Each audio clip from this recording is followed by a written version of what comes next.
After looking into the properties of semiconductors, mainly the pure semiconductors, also called intrinsic semiconductors, now it is time to see how wonders could be created by adding impurity to this semiconductor crystal, which we get by adding impurity. And that semiconductor which has got impurity added is called an extrinsic semiconductor, against the one, the pure one was called intrinsic semiconductor. Now we have two cases of adding impurity. One, we can add a trivalent impurity, or you can add a pentavalent impurity. When you add trivalent, that means its outermost orbit will have three electrons, and pentavalent means the outermost orbit will have five electrons. So they are shown here. This particular thing is a trivalent impurity added, and here it's an example of a pentavalent impurity. You can see that this one is having three electrons on the outermost orbit. The fourth one is not there, whereas this one has got one, two, three, four, and five electrons. Now, what does it happen? Majority of the atoms,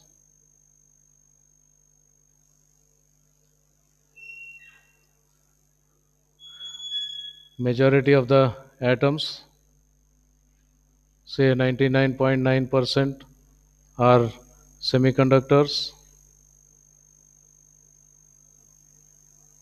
Hence, this crystal structure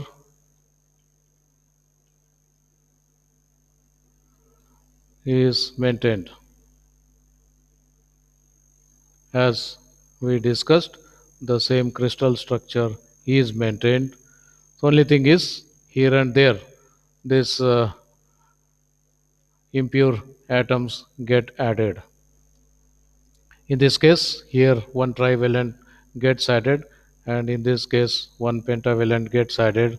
And when you look for the bonding, yes, this particular atom, if you look at it, yes, with this neighbor there is a covalent bond, with this neighbor there does exist a covalent bond, with this there exists a covalent bond, but for forming a bond here there is one electron missing, and this missing electron we called a hole.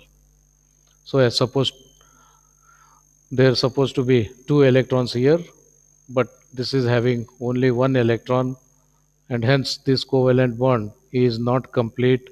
And for this covalent bond to be complete, this always tries to pull some electron and fix it, so wants to fill this hole. So there is a hole which exists, which always wants to fill it with an electron.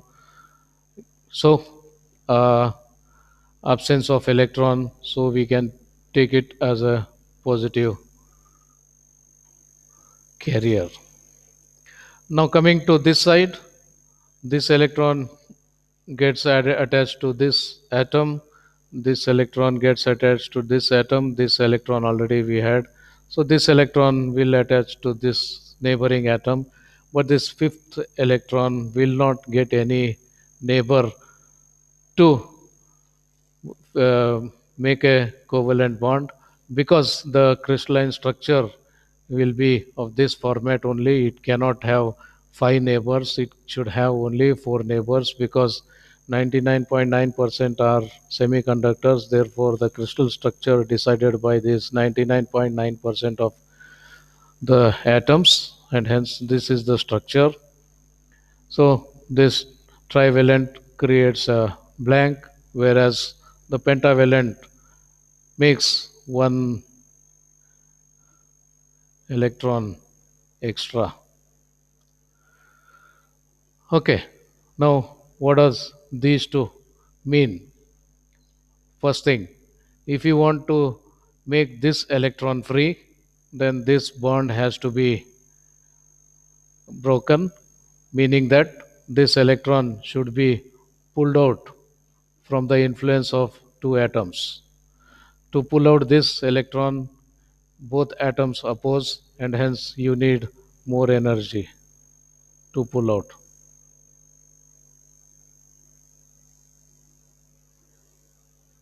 So, this pulling out, we call it breaking the bond, a covalent bond. But what about this? If you look at this is under influence of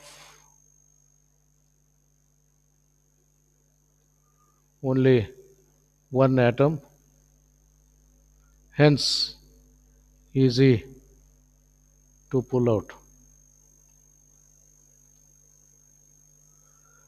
Done. In all, what has happened? There is an absence of electron to complete this covalent bond. So there is a hole. If we talk about the energy band diagram, yes, there do exist a hole, but this hole is not like a hole created after pulling out this electron. So if you pull out this electron, then one electron becomes free and leaves one hole back. So if this electron is pulled out, so let me call this electron 2. So electron 2 comes out and becomes a free electron, and that will leave behind one hole, which is because of electron 2. How about this? This is not because of moving out any electron, pulling out any electron, because electron itself is missing from this atom. This atom has got only three outermost orbit electrons, and hence it is unable to provide fourth electron to complete this bond, and hence there do exist a hole, which is the hole number 1 we talk, but it doesn't have its partner electron. Whereas this one, when you pull out an electron from a bond, one hole, one electron are created, but for a trivalent atom added, only one hole is created, its partner electron is not created.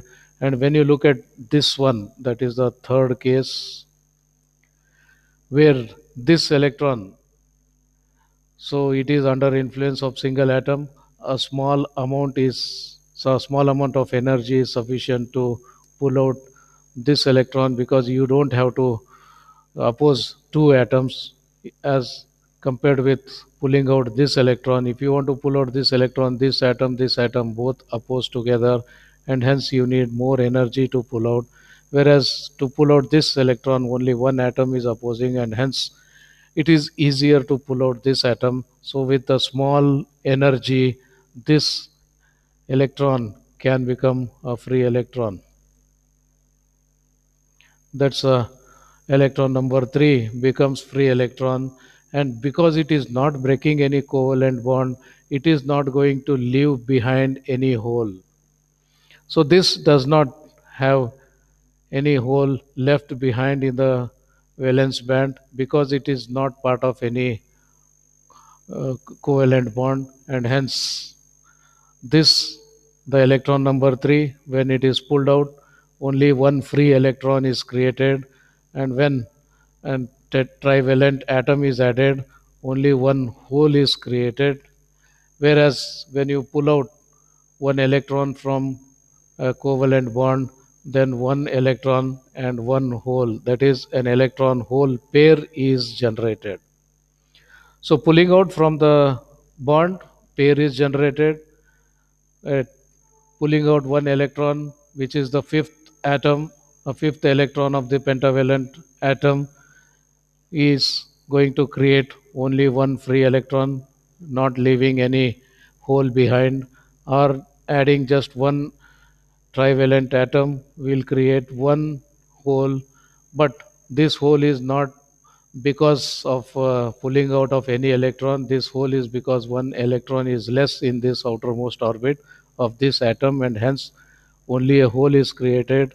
Its partner electron is not created. So that's wonder we talk of this. So this is going to make two new worlds created. So that's what we call extrinsic semiconductors.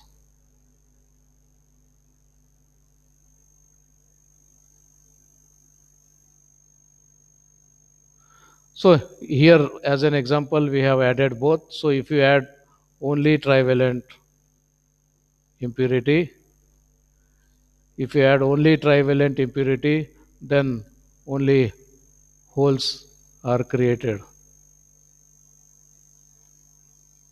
due to this effect. And if you add only pentavalent impurity, then only free electrons are created.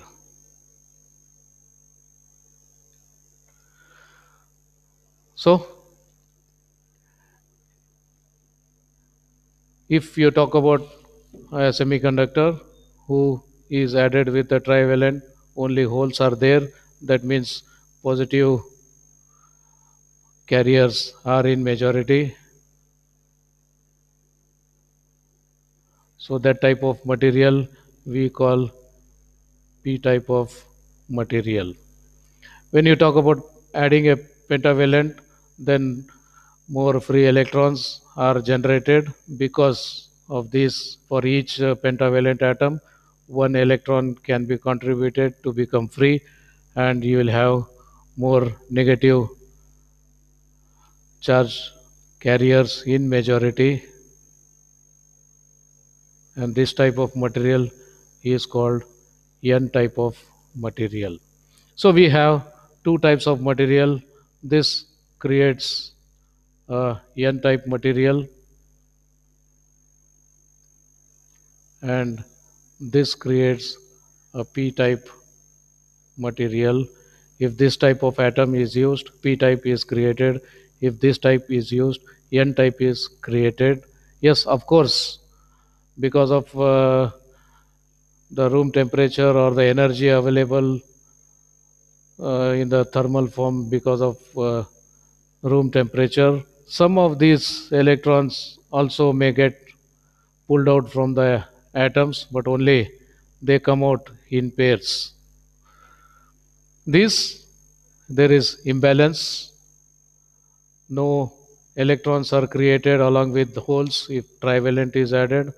No holes are created with these free electrons when pentavalent is added, and hence there is a chance of creating imbalance in the charges, which can contribute to the flow of current. And here we call both hole and free electron as mobile charge carriers. So how do you, yeah, a free electron, not a big issue to understand why it is called mobile charge carrier, but yes, there is little thing we need to look at. How do you call a hole as a mobile charge carrier? It's very simple. We have a hole here, and if electron from this bond is pulled out for some reason, then a hole is left behind. And if this electron for some reason occupies this hole, if this free electron which is stripped out of this bond, if it occupies this hole, now what happens is there is no more hole here and a hole is found here. So one instant back there was a hole here, next instant you find a hole here, there is no hole here. So we can say that instead of saying that electron has moved from here to here, we can say that this hole has moved from here to here. So this is a movement of the hole, this is movement of the electron. So we can say that the hole which was there earlier here has moved here, and that's how we can say that these holes can keep moving because of the electrons getting out of their covalent bond somewhere else and occupying a current hole. This way we can make out that the hole is moving from one point to other point. In reality, electrons are moving, but if you just concentrate on the hole, it appears as if holes are moving. So we can make holes to move in this way. So that's what we call movement of hole, and hence we can say that it's a charge carrier. Free electron, of course, is a charge carrier because it is a charge and it is moving. So that's how the electrons and holes will contribute for the flow of current. And we have created two types of extrinsic or impure semiconductors, one p type by adding trivalent impurity, and other one n type by adding pentavalent impurity, and these two are going to create wonders. Let's see how these create wonders in our next coming session. Till then, take care. Bye.